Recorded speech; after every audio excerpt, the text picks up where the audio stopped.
¿Alguna vez te has preguntado cómo el alcohol asciende por las mechas de una lámpara de alcohol? ¿Cómo un algodón o un terrón de azúcar sumergido parcialmente en agua la absorben poco a poco? ¿O incluso cómo la savia de las plantas circula a través de sus tallos? Bueno, todas estas situaciones pueden explicarse a través del concepto de capilaridad. La capilaridad se presenta cuando hay un contacto entre el líquido y una pared sólida, especialmente si son tubos muy delgados llamados capilares. De esta manera, la capilaridad se define como un fenómeno a través del cual los líquidos tienen la capacidad de subir o bajar a través de un tubo capilar. En este proceso van a tener un papel muy importante la tensión superficial y las fuerzas de adhesión y cohesión. La tensión superficial se refiere a la cantidad de energía necesaria para aumentar su superficie por unidad de área. Esta definición implica que el líquido presenta una resistencia para aumentar su superficie. Es por esto que se genera una especie de membrana tensión en la capa exterior del líquido. La adherencia es la fuerza de atracción que se manifiesta entre las moléculas de dos sustancias diferentes en contacto. Comúnmente las sustancias líquidas se adhieren a los cuerpos sólidos. En general, cuando el fenómeno de adherencia se presenta, significa que la magnitud de la fuerza de cohesión entre las moléculas de una misma sustancia es menor a la magnitud de la fuerza de adherencia que experimenta al contacto con otra. Tal es el caso de la pintura al adherirse a un muro.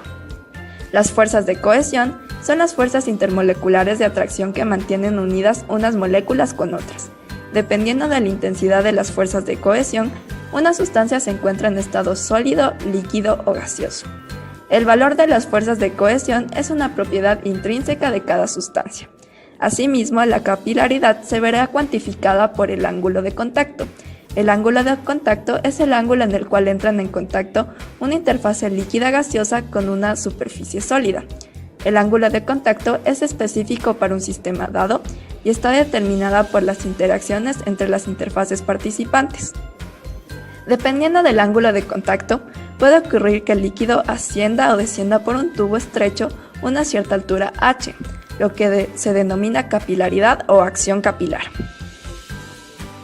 Unas veces las fuerzas adhesivas predominan, como el caso del agua con el vidrio, y otras veces las fuerzas cohesivas predominan, como por ejemplo el mercurio junto al vidrio. De esta manera se puede afirmar que, si la adhesión predomina, el ángulo de contacto es menor que 90 grados. El líquido va a mojar la superficie y va a ascender una altura h. En cambio, si la cohesión predomina, con un ángulo de contacto mayor que 90 grados, el líquido no va a mojar la superficie y va a descender una altura h. ¿Cómo influye la capilaridad en el ascenso del agua por el tallo de las plantas? El camino general que sigue el agua en su ascenso ha sido claramente identificado y puede evidenciarse con un sencillo experimento en el que se coloca un tallo cortado en una solución de colorante. El colorante delinea de forma bastante clara los elementos conductores del xilema hasta las últimas terminaciones foliares. Agua H2O. Diferentes tipos de vasos y envases. Colorantes para alimentos en gel de diferentes colores. Y por último vamos a utilizar claveles por sus pétalos que son blancos y claros. También se pueden usar otro tipo de flores. Colocamos agua en los recipientes y procedemos a poner los colorantes.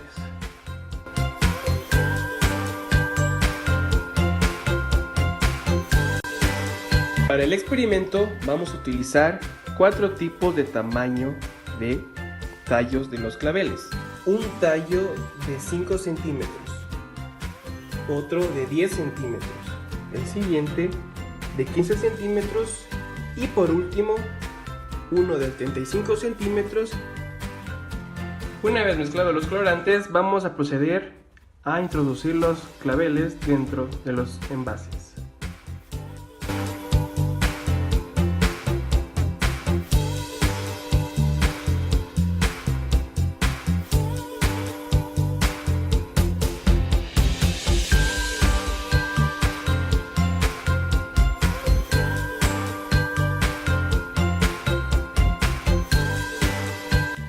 La capilaridad tiene importancia para el ascenso del agua o savia en las plantas. El xilema es un tejido especialmente adaptado para el transporte ascendente del agua a lo largo de la planta. Sus elementos conductores se disponen en hileras longitudinales. De esta forma, los elementos se convierten en sucesivos tramos de conductos más o menos continuos, por los que el agua circula como en una tubería de una casa. Esta columna de agua se mantiene unida gracias a las potentes fuerzas de cohesión que atraen entre sí a las moléculas de agua. Por otra parte, las fuerzas de adhesión de las moléculas del agua a las paredes de las traqueidas y los vasos van a ser tan importantes como la cohesión y la tensión para el ascenso del agua.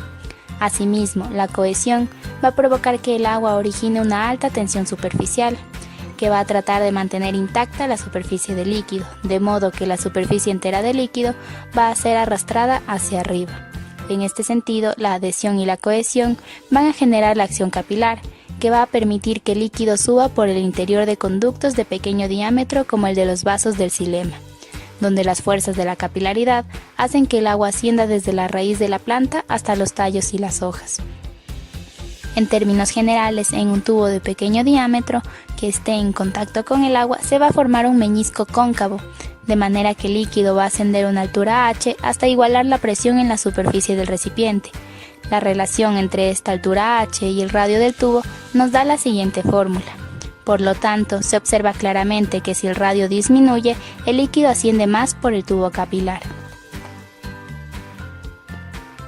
Para los cálculos consideramos que la tensión superficial del agua a 20 grados centígrados es 0,072 Newton por metro, la densidad del agua 1000 kilogramos sobre metro cúbico, los conductos del xilema tienen un radio de alrededor de 20 micrómetros y que el agua moja por completo el xilema, es decir, que su ángulo de contacto es 0 grados. Podemos estimar la altura máxima que puede alcanzar el agua por capilaridad, tomando en cuenta todos estos datos, por lo que reemplazando en la fórmula y realizando las operaciones, obtenemos que la altura máxima es 0,73 metros, que equivalen a 73 centímetros, lo cual explica por qué el agua con colorante subió por los tallos de 5, 10 y 15 y 36 centímetros. Hay que considerar que la capilaridad no es el único fenómeno que contribuye en el ascenso de la savia y el agua en las plantas, ya que solo por la capilaridad no se podría llegar a ciertas alturas de las ramas de los árboles.